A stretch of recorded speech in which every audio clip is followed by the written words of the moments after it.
3 गोंयकारांनी पळयलां आसतलें की सद्याचो BJP सरकार आसा तो गोंयकारांक सामको सोंपोवपाक उठलेलो आसा आनी तेकाच लागून एक कायदो जो हाडला तो म्हणजे द गोवा लँड रेवन्यू कोडाच्या अंतर्गत एक एमेंडमेंट हाडल्या. त्या एमेंडमेंटान सरकार म्हणटा की आमी जी सरकारी हितून एन्क्रोचमेंट केल्ली आसा जी घरां जीं आसा ती घरां रेगुलायज करतले. आतां सरकारी जमनीचेर रेगुलायज करतले खरें आसा पण कोणाची करतले. आमी एक कायद्यान त्या दुरुस्ती मागलेली आनी तितून आमी डिमांड केल्लो की जो पर्सन ऑफ गोवन ओरिजीन आसा तें डेफिनेशन सीएमान सांगलेलें तें डेफिनेशन त्या कायद्यान इन्क्लूड करचें जें करून कोण गोंयकार आसा तांकां रायट मेळटलो. पण तशें केलें ना. तितून म्हटलें की कोणूय आसूं तो जो 15 वर्सां भितर येयल्लो आसा ताका हो रायट जो आसा तो मेळटलो.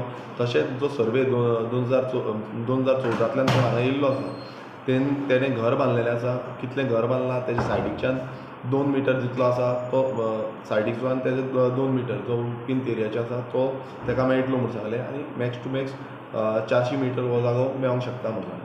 पूण हितून अशें आसा की गोंयकारांची जीं घरां आसात तितून पळयता आसतना गव्हर्मेंट लँडान आसा आनी गव्हर्मेंट लँडान तेंचे कडेन खुबशे एरियाज जे आसा गोंयभरांत खूब एरिया आसा तांकां खरें म्हटल्यार रेगुलायज करपाक जाय आसलें. तांकां ती जागा तांकां दिवपाक जाय आसली. मात आयज त्या गोंयकारांचेर अन्याय जाल्ले आसात जे करून सत्तरी जावं सांगे जावं धारबांदोडा जावं बिचोले ह्या भागांत अशे कितलेशे गोंयकार आसा तेंची पयलुच्यान जी जमीन तेंची स्वताची जमीन 100 वर्सां 200 वर्सां 300 वर्सांची जी जमीन आसा ती तेंची आहली पण तेंच्या नांवार पळोवना. बट ती रेवन्यू लँड जाली आनी रेवन्यू लँड जाल्या कारणान आयज हो जो कायदो हाडला तो तेंचेर पूर्णपणान अत्याचार आसा तेंचेर इनजस्टीस आसा. कित्याक कारण हें आसा की तेंचे घरा पुरती समज तेजे कडेन 2000 स्क्वेअर मिटर जागा आसा आनी घर समज ते 100 स्क्वेअर मिटर आसा जाल्यार ते 100 स्क्वेअर मिटराचे ते आनी तेजे सायडीचो जो 2 मिटर आसा म्हणजे ऑलमोस्ट 150 स्क्वेअर मिटर जी एरिया आसा तितलीच तेंची रेगुलायज जातली आनी बाकीची जितली जमीन आसा ती तांकां सरेंडर करची पडटली जें करून गोंयकारांची जमीन आसा ती सरकारा कडेन वयतली आनी सरकार भायर आपणा